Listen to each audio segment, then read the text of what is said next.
Hello everyone and welcome back to my channel. So ಇವತ್ತಿನ video ಅಲ್ಲಿ ಒಂದು square beads ನ ಬಳಸ್ಕೊಂಡು ಕ್ರೋಶೆ ಮೋಟಿವ್ಸ್ ಹೇಗೆ ಮಾಡೋದು ಅಂತ ನೋಡೋಣ. ಸೊ ಇದಕ್ಕೆ ನಾನು ಇಲ್ಲಿ 1 mm ಆಂಟಿಕ್ ಬೀಡ್ಸ್ ನ ಯೂಸ್ ಮಾಡ್ಕೋತಾ ಇದ್ದೀನಿ. ಹಾಗೆ ಕ್ರೋಶೆ ಹುಕ್ ನಂಬರ್ 10.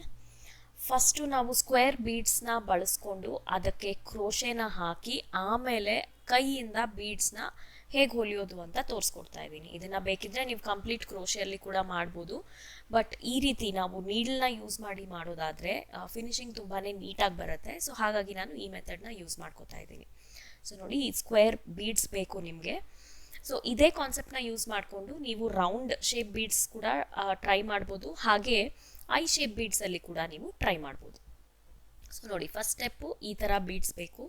ಸೊ ಈ ಬೀಡ್ಸ್ಗೆ ನಾನು 6ರಿಂದ 8 ಎಳೆ ಕೂಡ ತಗೋಬೋದು ನೀವು, ಯಾಕಂದರೆ ಇದು ನಾವು ಕ್ರೋಶೆ ಮಾಡುವಾಗ ಬೀಡ್ಸ್ ಹಾಕ್ತಾ ಇಲ್ಲ. ಸೊ ಹಾಗಾಗಿ ನೀವು up to 8 strands of silk ಥ್ರೆಡ್ನ ಯೂಸ್ ಮಾಡ್ಕೋಬೋದು. ಆ್ಯಂಡ್ ಇದನ್ನು ನೀವು ಸಿಂಗಲ್ ಕಲರಲ್ಲಿ ಬೇಕಿದ್ರೂ ಹಾಕೋಬೋದು ಆ್ಯಂಡ್ ಡಬಲ್ ಕಲರಲ್ಲಿ ಬೇಕಿದ್ರೂ ಹಾಕ್ಬೋದು. ಡಬಲ್ ಕಲರ್ ಅಂದರೆ ನಾ ಹೇಳ್ತಾ ಇರೋದು ಒಂದಷ್ಟು ಮೋಟಿವ್ಸ್ ಒಂದು ಕಲರಲ್ಲಿ, ಇನ್ನೊಂದಷ್ಟು ಮೋಟಿವ್ಸ್ ಇನ್ನೊಂದು ಕಲರಲ್ಲಿ ಮಾಡ್ಕೋಬೋದು. ಸೊ ಫಸ್ಟು ಇಲ್ಲಿಗೆ ನಾನು ಸ್ಲಿಪ್ ನಾಟ್ನ ಹಾಕಿದ್ದೀನಿ.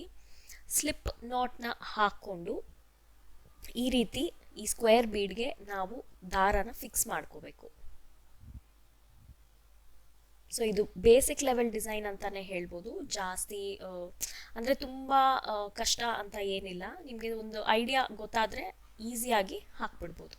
ಸೊ ನಾಟ್ ಫಿಕ್ಸ್ ಆದಮೇಲೆ 2 to 3 ಚೈನ್ಸ್ ಹಾಕ್ಕೊಳ್ಳಿ. 2 to 3 ಚೈನ್ಸ್ ಹಾಕಿದ್ದಾದಮೇಲೆ ಈ ಎಕ್ಸ್ಟ್ರಾ ಥ್ರೆಡ್ ಏನಿರುತ್ತಲ್ವ ಅದನ್ನು ಕೂಡ ಈ ರೀತಿ ನಾವು ಕನ್ಸೀಲ್ ಮಾಡಿಕೊಂಡು ಡಬಲ್ ಕ್ರೋಶೆಗಳನ್ನು ಹಾಕ್ಕೊಂಡು ಹೋಗಬೇಕು. ಸೊ ಡಬಲ್ ಕ್ರೋಶೆ ಹೇಗೆ ಹಾಕೋದು ಅಂತ ನಾನೇನು ಎಕ್ಸ್ಪ್ಲೇನ್ ಮಾಡಲ್ಲ, ಯಾಕಂದರೆ ಮೋಸ್ಟ್ಲಿ ನನ್ನ ಚಾನಲ್ನ ನೋಡೋರು ಎಲ್ಲರಿಗೂ ಬೇಸಿಕ್ ಕ್ರೋಶೆ ಗೊತ್ತೇ ಇರುತ್ತೆ ಅಂತ ನಾನು ಅನ್ಕೋತಾ ಇದ್ದೀನಿ. ಇನ್ ಕೇಸ್ ನಿಮಗೆ ಗೊತ್ತಿಲ್ಲ ಅನ್ನೋದಾದರೆ, ಕಲಿಯೋ ಆಸಕ್ತಿ ಇದ್ದರೆ ನಮ್ಮ ಕ್ಲಾಸಸ್ಸಲ್ಲಿ ನೀವು ಎನ್ರೋಲ್ ಆಗ್ಬೋದು. ಸೊ ಇಲ್ಲಿ ನಾನು 2 ಕಂಬ ಹಾಕಿದ್ದೀನಿ. ಕಂಬ ಹಾಕ್ತಾ ಹಾಕ್ತಾ ಒಂದು ಸ್ವಲ್ಪ ಪುಷ್ ಮಾಡ್ತಾ ಹೋಗಬೇಕಾಗತ್ತೆ, ಇಲ್ಲ ಅಂದರೆ ಅದು ಕರೆಕ್ಟಾಗಿ ಆ ಸೈಡ್ ಫುಲ್ ಆಗೋಷ್ಟು ಕಂಬಗಳು ಹಾಕೋದಕ್ಕೆ ಆಗಲ್ಲ. ಸೊ ಹಾಗಾಗಿ ನೀವು ನೋಡ್ಕೊಳ್ಳಿ, ನಿಮ್ಮ ಬೀಡ್ ಸೈಜ್ ಪ್ರಕಾರ ಎಷ್ಟು ಕಂಬಗಳು ಬೇಕೋ ಅಷ್ಟು ಕಂಬನ ಹಾಕ್ಕೋಬೇಕಾಗುತ್ತೆ. ಸೊ ಒಂದು part of the square completely fill ಆಗೋವರೆಗೂ ನಾವು ಈ ರೀತಿ ಸ್ಲೈಟಾಗಿ ಪುಷ್ ಮಾಡಿಕೊಂಡು ಕಂಬಗಳನ್ನು ಹಾಕ್ಕೊಂಡು ಹೋಗಬೇಕು. ಇವಾಗ ನಾನು 4 ಹಾಕಿದ್ದೀನಿ. 4 ಒಂದು ಐ ಥಿಂಕ್ ಒಂದು 6 to 8 ಕಂಬಾಸ್ ಆರಾಮಾಗಿ ಹಾಕ್ಬೋದು ಒಂದು ಸೈಡ್ ಆಫ್ ದ ಸ್ಕ್ವೇರ್ಗೆ. ನೋಡಿ, ಈ ರೀತಿ ನೀವು ಪುಷ್ ಮಾಡ್ತಾ ಹಾಕಿದ್ರೆ ನೀಟಾಗಿ ವರ್ಕ್ ಫಿನಿಶ್ ಆದಮೇಲೆ ನಮಗೆ ಎಲ್ಲೂ ಗೋಲ್ಡ್ ಬೀಡ್ ಕಾಣಲ್ಲ. ಕಾಣಿಸಿದ್ರೆ ಫಿನಿಶಿಂಗ್ ಅಷ್ಟೊಂದು ಚೆನ್ನಾಗಿ ಇರಲ್ಲ. ಸೊ ಹಾಗಾಗಿ ಈ ಎಲ್ಲ ಪಾಯಿಂಟ್ಸ್ನೂ ನೀವು ತಲೆಯಲ್ಲಿ ಇಟ್ಕೋಬೇಕಾಗತ್ತೆ. ಸೊ ಟೋಟಲ್ ಆಗಿ ಒಂದು 14 or 16 ಡಬಲ್ ಕ್ರೋಶೆಸ್ನ ಹಾಕಬೇಕು, 2 ಸೈಡು ಫಿಲ್ ಆಗೋಷ್ಟು. ನಿಧಾನಕ್ಕೆ ಹಾಕ್ಕೊಳ್ಳಿ. ಎಲ್ಲ ಕಂಬಗಳು ಸೇಮ್ ಲೆಂಗ್ತಲ್ಲಿರಬೇಕು, ಆವಾಗಲೇ ನಮ್ಮ ಕಂಪ್ಲೀಟ್ ಫಿನಿಶ್ ಆಗಿರೋ ಔಟ್ಕಮ್ ಚೆನ್ನಾಗಿರುತ್ತೆ. ಇಲ್ಲ ಅಂದರೆ ಒಂದು ಚಿಕ್ಕದು ಒಂದು ದೊಡ್ಡದಾಗಿದ್ದರೆ ಆ ಶೇಪ್ ಕೂಡ ನಾವು ಅಂದ್ಕೊಂಡಿದ್ದ ಥರ ಬರಲ್ಲ. ಸೊ ಹಾಗಾಗಿ ಸ್ಪೆಷಲಿ ಬಿಗಿನರ್ಸ್ ಆಗಿದ್ದರೆ ತುಂಬ ಅವಸರ ಮಾಡ್ಕೊಂಡು ಹಾಕಕ್ಕೆ ಹೋಗಬೇಡಿ, ನಿಧಾನಕ್ಕೆ ಕೌಂಟ್ ಮಾಡಿಕೊಂಡು ಹಾಕೊಳ್ಳಿ, ಆವಾಗ ಎಲ್ಲನೂ ಈವನ್ ಆಗಿ ಬರುತ್ತೆ. ಸೊ ನೋಡಿ, ಈ ರೀತಿ ಇಷ್ಟು ಹಾಕಿದಾದ್ಮೇಲೆ ನೀವು ಒಂದ್ಸತಿ ಚೆಕ್ ಮಾಡ್ಕೊಳ್ಳಿ. ಇನ್ನೂ ಒಂದಷ್ಟು ಹಿಡಿಯತ್ತೆ ಅನ್ನೋದಾದರೆ ನೀವು ಆ್ಯಡ್ ಮಾಡ್ಕೋಬೋದು. ತುಂಬ ಜಾಸ್ತಿ ಹಾಕಕ್ಕೆ ಹೋಗಬೇಡಿ, ಯಾಕಂದರೆ ನೆಕ್ಸ್ಟ್ ಸ್ಟೆಪ್ಪಲ್ಲಿ ನಾವು ಬೀಡ್ ಹೊಲಿಯೋದ್ರಿಂದ ಸಾಕು ಇದು ನೀಟಾಗಿ ಫ್ಲ್ಯಾಟಾಗಿ ಇರೋ, ಅಂದರೆ ಫ್ಲ್ಯಾಟ್ ಆಗಿರಬೇಕು. ತುಂಬ ಜಾಸ್ತಿ ಹಾಕ್ಬಿಟ್ರೆ ವೇವ್ ಆಗಿಬಿಡುತ್ತೆ, ಅದನ್ನು ಅವಾಯ್ಡ್ ಮಾಡಬೇಕು. ಸೊ ಲಾಸ್ಟಲ್ಲಿ ಒಂದು ಚೈನ್ ಹಾಕ್ಕೊಂಡು ನಾನಿಲ್ಲಿ ಥ್ರೆಡ್ನ ಕಟ್ ಮಾಡ್ಕೋತಾ ಇದ್ದೀನಿ. ಕಟ್ ಮಾಡಿಕೊಂಡು ಸೂಜಿ ಮೇಲಿರೋ ದಾರನ ಎಳ್ಕೊಳ್ಳಿ. ಎಳ್ಕೊಂಡಿದ್ದು ಆದಮೇಲೆ ಇದಕ್ಕೆ ನಾವು ಗಂಟು ಹಾಕ್ಕೊಂಡು ಎಕ್ಸ್ಟ್ರಾ ಥ್ರೆಡ್ನ ಕಟ್ ಮಾಡಿಕೊಂಡು ಗ್ಲೂ ಮಾಡ್ಕೊಂಡ್ಬಿಡೋಣ. ಸೊ ಇದು ಎಷ್ಟು ಪೀಸಸ್ ಮಾಡಬೇಕು ಅನ್ನೋದು ಕಂಪ್ಲೀಟ್ಲಿ ನಿಮ್ಮ ಮೇಲೆ ಬಿಟ್ಟಿದ್ದು. ನೀವು ಸೀರೆಗೆ ಹೇಗೆ ಪ್ಲೇಸ್ ಮಾಡ್ತೀರಾ ಅದ್ರ ಮೇಲೆ ಕೌಂಟ್ ಡಿಪೆಂಡ್ ಆಗುತ್ತೆ. ಸೊ ಇದು ಸ್ಟಾರ್ಟಿಂಗ್ದು ಏನು ಎಕ್ಸ್ಟ್ರಾ ಥ್ರೆಡ್ ಇರುತ್ತಲ್ವಾ ಅದನ್ನು ಕಟ್ ಮಾಡಿಕೊಂಡು ಡಿಸ್ಕಾರ್ಡ್ ಮಾಡಿಬಿಡಿ. ಸೊ ಇವಾಗ ಇದು ಬಂದು ನಮಗೆ ರೈಟ್ ಸೈಡು. ರಾಂಗ್ ಸೈಡಲ್ಲಿ ನಾವು ಈ ಎಕ್ಸ್ಟ್ರಾ ಥ್ರೆಡ್ ಅಂದರೆ ಇವಾಗ ಜಸ್ಟ್ ನಾಟ್ ಹಾಕಿದ್ದೀವಲ್ವಾ ಅದಕ್ಕೆ ಒಂದು ಸ್ವಲ್ಪ ಗ್ಲೂ ಹಾಕಿ ಅದನ್ನು ಫಿಕ್ಸ್ ಮಾಡ್ಕೊಂಡ್ಬಿಡೋಣ ರಾಂಗ್ ಸೈಡ್ಗೆ. ಆವಾಗ ಫಿನಿಶಿಂಗ್ ನೀಟಾಗಿರುತ್ತೆ, ನಮಗೆ ರೈಟ್ ಸೈಡಲ್ಲಿ ಯಾವುದೇ ರೀತಿ ಗ್ಲೂ ಮಾರ್ಕ್ಸ್ ಆಗಲಿ ನಾಟ್ ಆಗಲಿ ಕಾಣಿಸಲ್ಲ. ಸೊ ನೋಡಿ, ಈ ರೀತಿ ನೀಟಾಗಿ ಅದರ ಮೇಲೇನೆ ಗ್ಲೂ ಮಾಡಿಬಿಟ್ರೆ ಇದು ನಾಟ್ ಕಂಪ್ಲೀಟ್ಲಿ ಹೈಡ್ ಆಗೋಗುತ್ತೆ. ಆ್ಯಂಡ್ ಇದು ಬಂದು ನಮಗೆ ರೈಟ್ ಸೈಡ್. ಸೊ ನೆಕ್ಸ್ಟ್ ಸ್ಟೆಪ್ಪಲ್ಲಿ ನಾವು ಕಾಟನ್ ಥ್ರೆಡ್ನ ಯೂಸ್ ಮಾಡಿಕೊಂಡು, ನಾರ್ಮಲ್ ಸೂಜಿ ಅಂದರೆ ಹೆಮ್ಮಿಂಗ್ ಸೂಜಿನ ಯೂಸ್ ಮಾಡಿಕೊಂಡು ಬೀಡ್ಸ್ನ ಹೊಲಿಬೇಕಾಗತ್ತೆ. ಸೊ ನಾನು ಸೂಜಿಯಲ್ಲಿ 2 ಎಳೆ ದಾರನ ಪೋಣಿಸ್ಕೊಂಡು ಅದನ್ನು 4 ಎಳೆ ಮಾಡಿಕೊಂಡು ಗಂಟು ಹಾಕ್ಕೊಂಡು ಇಟ್ಕೊಂಡಿದ್ದೀನಿ. ಇಲ್ಲಿ ಫಸ್ಟ್ ಸ್ಟಿಚ್ ಒಳಗಡೆಗೆ ನಾವು ಈ ರೀತಿ ಈ ಥ್ರೆಡ್ನ ಫಿಕ್ಸ್ ಮಾಡ್ಕೊಳ್ಳೋಣ. Right side of the motif ನಮ್ಮ ಕಡೆಗಿರಬೇಕು. ಆ್ಯಂಡ್ ಇಲ್ಲಿ ನಾನು ಪುಟ್ಟದಾಗಿರೋಂತಹ ಗೋಲ್ಡ್ ಬೀಡ್ಸ್ನ ಯೂಸ್ ಮಾಡ್ಕೋತಾ ಇದ್ದೀನಿ. ಅಂದರೆ ಇದು 1 mm ಸೈಜ್ ಗೋಲ್ಡ್ ಬೀಡ್ಸ್. ತುಂಬ ದೊಡ್ಡ ಬೀಡ್ಸ್ ಯೂಸ್ ಮಾಡಿದ್ರೆ ಅಷ್ಟು ಲುಕ್ ಬರಲ್ಲ ಅಂತ ನಾನು ಚಿಕ್ಕದಾಗಿರೋ ಬೀಡ್ಸ್ನ ಯೂಸ್ ಮಾಡ್ಕೋತಾ ಇದ್ದೀನಿ. ಸೊ ಇವಾಗ ಒಂದು ಸ್ಟಿಚ್ನ ಬಿಟ್ಟು ಇನ್ನೊಂದು ಸ್ಟಿಚ್ಚಲ್ಲಿ ಈ ರೀತಿ ಹಿಂದೆಯಿಂದ ಮುಂದೆ ಸೂಜಿನ ಪಾಸ್ ಮಾಡಿಕೊಂಡು ಆಮೇಲೆ 3rd ಬೀಡ್ ಒಳಗಡೆಗೆ ಸೂಜಿನ ಆಚೆ ತೆಗಿಬೇಕು. ಸೊ ಫಸ್ಟ್ ಟೈಮ್ ಮಾತ್ರನೇ ನಾವು 3 ಬೀಡ್ ಪೋಣಿಸ್ಕೋಬೇಕು. ಆಮೇಲಿಂದ 2 ಬೀಡ್ಸ್ನ ಮಾತ್ರ ವರ್ಕ್ ಮಾಡ್ತಾ ಹೋಗಬೇಕು ಇದೇ ರೀತಿ. ಮತ್ತೆ ಬ್ಯಾಕ್ ಟು ಫ್ರಂಟ್ ಸೂಜಿನ ಚುಚ್ಕೊಂಡು ಹೊರಗಡೆ ಬಂದು 2nd ಬೀಡ್ ಒಳಗಡೆಗೆ ನೀಡಲ್ನ ಪಾಸ್ ಮಾಡ್ಕೋಬೇಕು. ಮತ್ತೆ 2 ಬೀಡ್ಸ್ನ ಪೋಣಿಸ್ಕೊಳ್ಳಿ. ಸೇಮ್ ಮೆಥಡು, ಒಂದು ಕೊನೆಯಿಂದ ಇನ್ನೊಂದು ಕೊನೆಗೆ ರೀಚ್ ಆಗೋವರೆಗೂ ಇದೇ ಮೆಥಡಲ್ಲಿ ಬೀಡ್ಸ್ನ ಹೊಲಿತಾ ಹೋಗಬೇಕಾಗತ್ತೆ.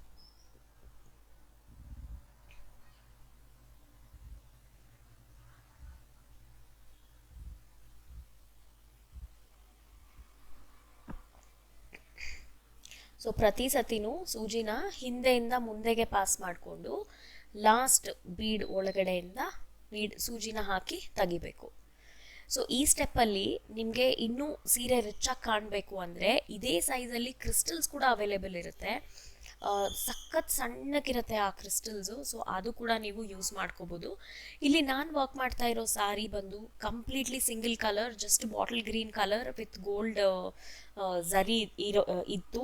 ಹಾಗಾಗಿ ನಾನು ಈ ಕಾಂಬಿನೇಷನ್ನ ಅಂದರೆ ಬೇರೆ ಆಪ್ಷನ್ಸ್ ಇರಲಿಲ್ಲ. ಸೊ ಹಾಗಾಗಿ ನಾನು ಈ ಥರ ಕಾಂಬಿನೇಷನ್ ಸೆಲೆಕ್ಟ್ ಮಾಡ್ಕೊಂಡಿರೋದು. ಇನ್ ಕೇಸ್ ನೀವು ಸೀರೆಯಲ್ಲಿ ಜಾಸ್ತಿ ಕಲರ್ಸ್ ಇದ್ದರೆ ನೀವು 2 ಕಲರ್ಸಲ್ಲಿ ಕೂಡ ಮಾಡ್ಬೋದು. ನಾನು ರೀಸೆಂಟಾಗಿ ಒಂದು ರೀಲ್ಸ್ನ ಶೇರ್ ಮಾಡಿದ್ದೆ, ಐ ಥಿಂಕ್ ಇನ್ಸ್ಟಾಗ್ರಾಮಲ್ಲಿ. ಸೊ ಅದನ್ನು ನೋಡಿ ನಾನು ಅದರಲ್ಲಿ ಪೀಚ್ ಆ್ಯಂಡ್ ಪಿಂಕ್ 2 ಕಲರ್ಸ್ನ ಯೂಸ್ ಮಾಡಿಕೊಂಡು ವರ್ಕ್ ಮಾಡಿದ್ದೀನಿ ಕಂಪ್ಲೀಟ್ ಸಾರಿ. ಸೊ ಅದು ಕೂಡ ಅಷ್ಟೇ ಫೈನಲ್ ಲುಕ್ ತುಂಬಾ ರಿಚಾಗಿ ಕಾಣಿಸ್ತಾ ಇತ್ತು. ಆ್ಯಂಡ್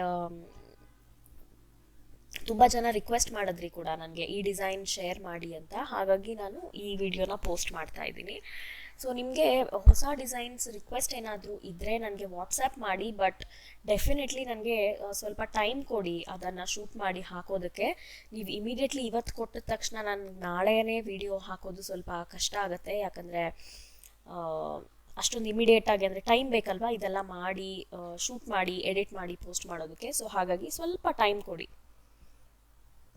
ಸೊ ನೋಡಿ, ಹೀಗೆ ಕೊನೆವರೆಗೂ ಪ್ರತಿ ಸತಿ 2 ಬೀಡನ್ನ ಪೋಣಿಸ್ಕೊಂಡು ವರ್ಕ್ ಮಾಡ್ತಾ ಹೋಗಬೇಕು.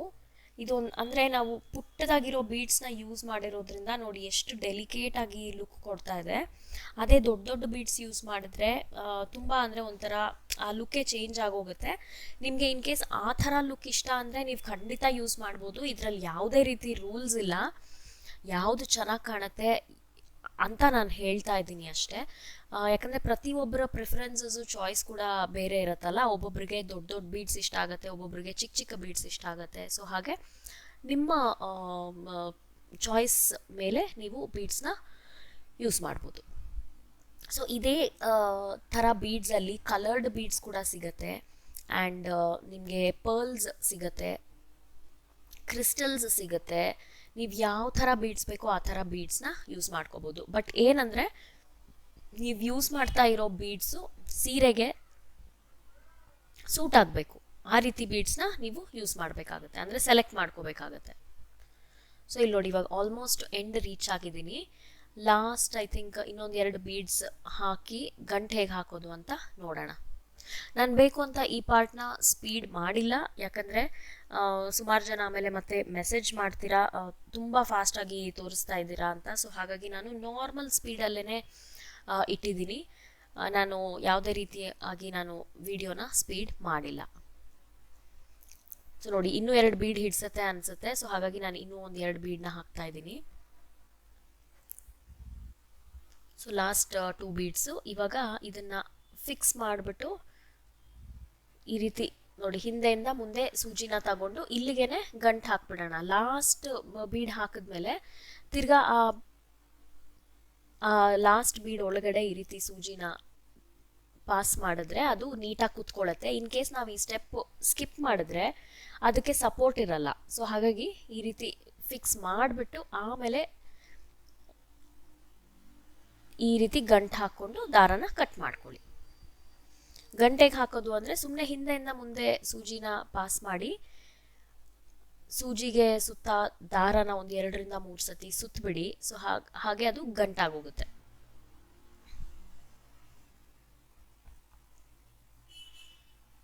ನೋಡಿ, ಈ ರೀತಿ ಒಂದು 2 ರಿಂದ 3 ಸತಿ ಸೂಜಿಗೆ ದಾರ ಸುತ್ತಿ ಎಳ್ಕೊಂಡ್ರೆ ನೀಟಾಗಿ ಗಂಟಾಗುತ್ತೆ. ಆ್ಯಂಡ್ ಮತ್ತೆ ಒಂದು ಸ್ವಲ್ಪ ಎಕ್ಸ್ಟ್ರಾ ಥ್ರೆಡ್ ಬಿಟ್ಟು ಕಟ್ ಮಾಡಿ ಆ ಎಕ್ಸ್ಟ್ರಾ ಥ್ರೆಡ್ನ ಗ್ಲೂ ಹಾಕಿ ಫಿಕ್ಸ್ ಮಾಡಿದ್ರೆ ಫಿನಿಶಿಂಗ್ ಸಖತ್ ನೀಟಾಗಿ ಇರುತ್ತೆ. ಆ್ಯಂಡ್ ಅದು ಬಿಚ್ಚೋ ಭಯ ಕೂಡ ಇರಲ್ಲ.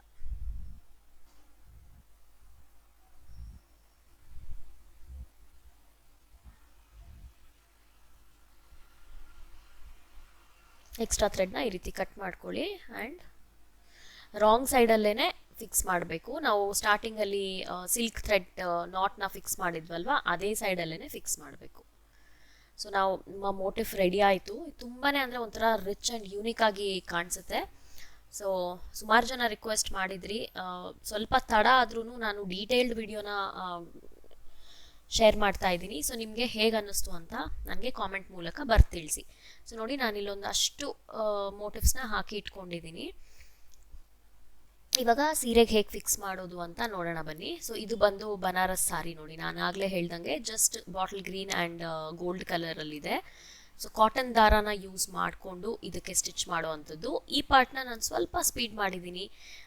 ನೋಡಿ, ಈ ರೀತಿ ತೂತಿರತ್ತಲ್ವಾ ಬೀಡ್ಗೆ, ಆ ತೂತಲ್ಲೇ ನಾನು ಸೂಜಿನ ಪೋಣಿಸ್ಕೊಂಡು ತಿರ್ಗಾ ಸೀರೆಗೆ ಸ್ಟಿಚ್ ಮಾಡ್ಕೋತಾ ಇದ್ದೀನಿ. ಜಸ್ಟ್ ನಾರ್ಮಲ್ ಆಗಿ ನಾವು ಬಟನ್ ಎಲ್ಲ ಹೊಲಿತೀವಲ್ಲ ಆ ರೀತಿ. ಸೊ ಪ್ರತಿ ಒಂದು ತೂತಲ್ಲೂ ಒಂದು 2 to 3 ಟೈಮ್ಸ್ ನಾವು ಹೊಲಿದ್ರೆ ಅದು ನೀಟಾಗಿ ಫಿಕ್ಸ್ ಆಗೋಗುತ್ತೆ. ಸೊ ಇದು ಸೀರೆಗೆ ಹೇಗೆ ಕಾಣುತ್ತೆ ಅಂದರೆ, ನಾವು ಕ್ರೋಶೆ ಹಾಕಿರೋ ಭಾಗ ಸೀರೆ ಪಲ್ಲುವಿಂದ ಹೊರಗಡೆ ಕಾಣಿಸುತ್ತೆ. ಆ್ಯಂಡ್ ಕ್ರೋಶೆ ಹಾಕದೇ ಇರೋದು ಅಂದರೆ ಗೋಲ್ಡ್ ಬೀಡ್ದು ಕಾಣಿಸ್ತಾ ಇದೆಯಲ್ವಾ, ಆ ಭಾಗ ಸೀರೆ ಪಲ್ಲು ಮೇಲೆ ಇರುತ್ತೆ. ಸೊ ಹೀಗೆ ಕೂಡ ನೀವು ಫಿಕ್ಸ್ ಮಾಡ್ಕೋಬೋದು. ಇಲ್ಲ ಅಂದರೆ ಜಸ್ಟ್ ನಾರ್ಮಲ್ ಆಗಿ ನಾವು ಹ್ಯಾಂಗ್ ಮಾಡ್ತೀವಲ್ಲ, ಹ್ಯಾಂಗಿಂಗ್ಸು, ಆ ಮೆಥಡಲ್ಲಿ ಕೂಡ ನೀವು ಸ್ಟಿಚ್ ಮಾಡ್ಕೋಬೋದು. ಸೊ ಪ್ರತಿಯೊಂದು ಮೋಟಿಫ್ಗೂ ಪ್ರತಿಯೊಂದು ಹೋಲ್ ಅಂದರೆ 2 ಹೋಲ್ಸ್ ಇರುತ್ತೆ ಅಲ್ವಾ ಪ್ರತಿಯೊಂದು ಸ್ಕ್ವೇರ್ ಬೀಡ್ಗೆ. ಸೊ 2 to 3 ಟೈಮ್ಸು ನೀವು ಸ್ಟಿಚ್ ಹಾಕಬೇಕು. ಆವಾಗ ಸ್ವಲ್ಪ ಅದು ನೀಟಾಗಿ ಕೂತ್ಕೊಳ್ಳುತ್ತೆ. ಅದಾದಮೇಲೆ ರಾಂಗ್ ಸೈಡಲ್ಲಿ ಈ ರೀತಿ ಒಂದು 2 ರಿಂದ 3 ಸತಿ ಗಂಟು ಹಾಕ್ಕೊಂಡು ಕಟ್ ಮಾಡ್ಕೋಬೇಕು. ಸೊ ಎವ್ರಿ ಮೋಟಿಫ್ಗೆ ಸ್ಟಾರ್ಟಿಂಗಲ್ಲಿ 1 ನಾಟು, ಎಂಡಿಂಗಲ್ಲಿ 1 ನಾಟು. ಡಿಸ್ಟೆನ್ಸ್ ಬಂದು ಕಂಪ್ಲೀಟ್ಲಿ ಆಪ್ಷನಲ್. ನಿಮಗೆ ಎಷ್ಟು ಡಿಸ್ಟೆನ್ಸಲ್ಲಿ ಬೇಕೋ ಅಷ್ಟು ಡಿಸ್ಟೆನ್ಸಲ್ಲಿ ನೀವು ಇದನ್ನು ಹೊಲ್ಕೋಬೋದು. ಆ್ಯಂಡ್ ಲಾಸ್ಟಲ್ಲಿ ನೋಡಿ, ಈ ರೀತಿ ನಾನು ಇದನ್ನು ಕೂಡ ಫಿಕ್ಸ್ ಮಾಡ್ತಾ ಇದ್ದೀನಿ.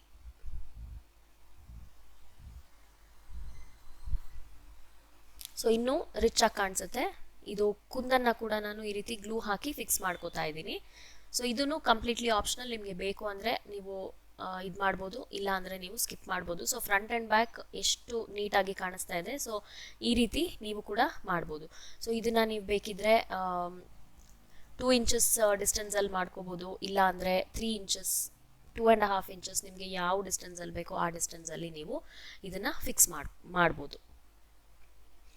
ಸೊ ಇದು ಹೊಲಿಯೋದು ತುಂಬಾ ಈಸಿ ಮೆಥಡು, ಜಾಸ್ತಿ ಕಷ್ಟದ ಕೆಲಸ ಏನಿಲ್ಲ. ಸೊ ಈ ವಿಡಿಯೋ ಹೇಗೆ ಅನ್ನಿಸ್ತು ಅಂತ ನನಗೆ ಕಾಮೆಂಟ್ಸ್ ಮೂಲಕ ತಿಳಿಸ್ಕೊಡಿ. ಆ್ಯಂಡ್ ಯಾರಾದರೂ ಕ್ರೋಶೆ ಬರದೇ ಇರೋರು ವಿಡಿಯೋಸ್ನ ನೋಡಿ ನಿಮಗೂ ಕಲಿಯೋ ಆಸಕ್ತಿ ಏನಾದರೂ ಇದ್ದರೆ ನಾನು ಡಿಸ್ಕ್ರಿಪ್ಷನ್ ಬಾಕ್ಸಲ್ಲಿ ವಾಟ್ಸಪ್ ನಂಬರ್ನ ಮೆನ್ಷನ್ ಮಾಡಿರ್ತೀನಿ. ಥ್ರೂ ವಾಟ್ಸಪ್ ನನಗೆ ಕಾಂಟ್ಯಾಕ್ಟ್ ಮಾಡಿ ನಮ್ಮ ಪ್ರೀ ರೆಕಾರ್ಡೆಡ್ ಕ್ಲಾಸಸ್ಸಿಂದ ತುಂಬ ಜನ ಮನೆಯಲ್ಲೇ ಕೂತ್ಕೊಂಡು ಕ್ರೋಶೆ ಕುಚ್ಚು, ನಾರ್ಮಲ್ ಕುಚ್ಚು, ಶಟಲ್ ಟ್ಯಾಟಿಂಗ್ ಕುಚ್ಚು ಇವೆಲ್ಲ ಹಾಕೋದನ್ನ ಕಲ್ತ್ಕೊಂಡು ಬೇರೆ ಬುಟೀಕ್ಸಿಂದ ಎಲ್ಲ ಆರ್ಡರ್ ತಗೊಂಡು ಮಾಡಿ ಮನೆಯಿಂದನೇ ಕೂತ್ಕೊಂಡು ಅರ್ನಿಂಗ್ನ ಶುರು ಮಾಡ್ಕೊಂಡಿದ್ದಾರೆ. So anyone can do it ಅಂತ ನಾನು ಹೇಳ್ತೀನಿ. ಖಂಡಿತ ನಿಮಗೆ ಮಾಡೋ ಛಲ ಇರಬೇಕು ಆ್ಯಂಡ್ ಪೇಷನ್ಸ್ ಇರಬೇಕು ಡೆಫಿನೆಟ್ಲಿ. ಸೊ ನೀವು ಯಾವುದೇ ಆರ್ಟ್ ಫಾರ್ಮ್ ಆಗಲಿ ನೀವು ಪೇಷನ್ಸ್ ಇಂದ ಕಲ್ತ್ರೆ definitely you can do well. So ನೋಡಿ, ಈ ರೀತಿ ನಿಮಗೆ ಯಾವ ಡಿಸ್ಟೆನ್ಸಲ್ಲಿ ಬೇಕೋ ಆ ಡಿಸ್ಟೆನ್ಸಲ್ಲಿ ಹೊಲಿದು ಲಾಸ್ಟಲ್ಲಿ ಈ ರೀತಿ ಕುಂದನ್ಸ್ನ ಅಂಟಿಸ್ಕೊಂಡ್ರೆ ನಿಮಗೆ ಫೈನಲ್ ಲುಕ್ ತುಂಬ ಅಂದರೆ ತುಂಬಾ ಚೆನ್ನಾಗಿ ಕಾಣಿಸುತ್ತೆ. ಸೊ ಇದನ್ನು ನೀವು single colour saris, double colour saris, even Mysore silk ಸಾರಿಗೆ ಕೂಡ ತುಂಬ ಅಂದರೆ ತುಂಬಾ ರಿಚಾಗಿ ಕಾಣುವಂತಹ ಡಿಸೈನ್. ಸೊ ಖಂಡಿತ ನೀವೆಲ್ಲ ಒಂದ್ಸತಿ ಟ್ರೈ ಮಾಡಿ ಹೇಗೆ ಅನ್ನಿಸ್ತು ಅಂತ ನನಗೆ ಕಾಮೆಂಟ್ ಮಾಡಿ ತಿಳಿಸಿ. ವಿಡಿಯೋ ಇಷ್ಟ ಆದಲ್ಲಿ ಲೈಕ್ ಒತ್ತೋದನ್ನು ಮರಿಬೇಡಿ. ಹಾಗೆ ಸಬ್ಸ್ಕ್ರೈಬ್ ಮಾಡದೆ ನೋಡ್ತಿರೋರು ಪ್ಲೀಸ್ ಸಬ್ಸ್ಕ್ರೈಬ್ ಮಾಡ್ಕೊಳ್ಳಿ. ನಮ್ಮ ಇನ್ಸ್ಟಾಗ್ರಾಮ್ ಪೇಜ್ನ ಕೂಡ ಫಾಲೋ ಆಗಿ. ಆ್ಯಂಡ್ ಇದೇನಾದರೂ ರಿಕ್ವೆಸ್ಟ್ಸ್ ಇದ್ದರೆ ಕಾಮೆಂಟ್ ಮೂಲಕ ನನಗೆ ತಿಳಿಸ್ಕೊಡಿ. ಐ ಥಿಂಕ್ ಈ ವಿಡಿಯೋಲ್ಲಿಷ್ಟೇ. ನಾನು ಮತ್ತೆ ಬೇಗ ಸಿಗ್ತೀನಿ. ಅಂಟಿಲ್ ದೆನ್ ಟೇಕ್ ಕೇರ್, ಬಾಯ್.